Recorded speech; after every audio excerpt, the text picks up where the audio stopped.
Hello friends, uh, welcome all of you on my channel CSE Target. And friends, I would like to discuss some MCQ questions regarding pre, and this is very fruitful for you. Let's describe about it. Friends, first question number first. Consider the following statements.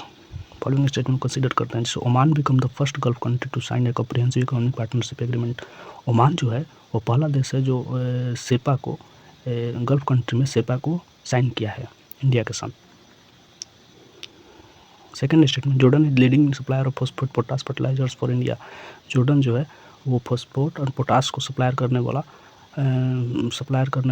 India को supplier करने वाला phosphate और potash fertiliser को India supplier करने में leading स्थान रखता है जॉर्डन। थर्ड स्टेटमेंट है, India to help augment the capacity of Mahatma Gandhi hospital in Addis Ababa in the field of maternal health care and new natal care. India को जो Mahatma Gandhi hospital Addis Ababa में maternal health care और new natal care के field में augment में help कर रहा है इंडिया। और फोर है कि Oman Jordan and Ethiopia are members of the Gulf Cooperation Council. Oman Jordan Ethiopia जो है वो गल्फ कोऑपरेशन काउंसिल के मेंबर्स हैं। तो which of the statement given above is are correct, और कौन से इसमें से स्टेटमेंट जो है वो करेक्ट है। तो इसका करेक्ट आंसर होगा आपका 3 ओनली, बिकॉज 4 स्टेटमेंट जो है वो इनकरेक्ट है, बिकॉज क्योंकि ओमान जॉर्डन इथोपिया जो है वो गल्फ कोऑपरेशन काउंसिल के मेंबर नहीं है। सेकंड स्टेटमेंट, ध्रुव ये एक तरफ चिप बनाने वाली कंपनी है, एक तरफ देश का नाम दिया हुआ है। तो ध्रुव 64, AMD किरिन हाईटेक। तो Dhruv India, AMD USA, Kirin China, Hitech South Korea. तो विच इज करेक्टली मैच, कौन सा इसमें से मैच है? तो इसका ऑल होगा, क्योंकि ध्रुव 64 इंडिया बनाता है, AMD USA का है, किरिन चाइना का है, हाईटेक साउथ कोरिया का है। Third statement regarding the third question number, regarding the composition of legislative council consider the following statements. Legislative council के कंपोजिशन में कौन से स्टेटमेंट सही है, आइए देखते हैं।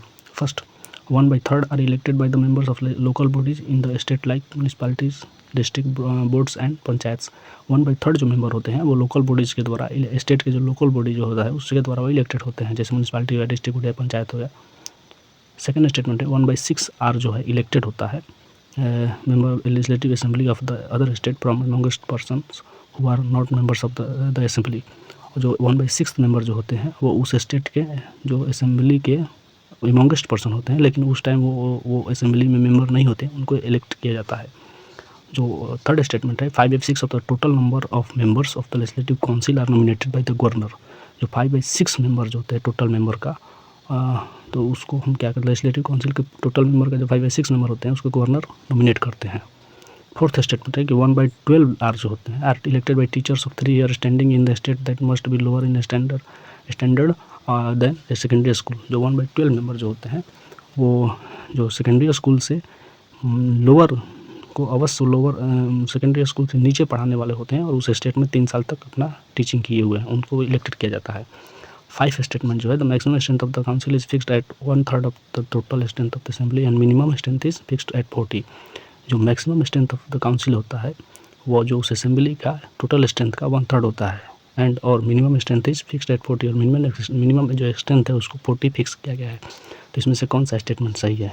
इसमें से इसका करेक्ट ऑप्शन है 1, 2, 4 and 5, 1, 3 and 5 only, 2 and 3 only and 5 only. तो इसका करेक्ट स्टेटमेंट करेक्ट आंसर है 5 only, D. The maximum strength of the council is fixed at 1/3 of the total strength of the assembly and minimum strength is fixed at 40। धन्यवाद। Kindly like, subscribe and share my channel।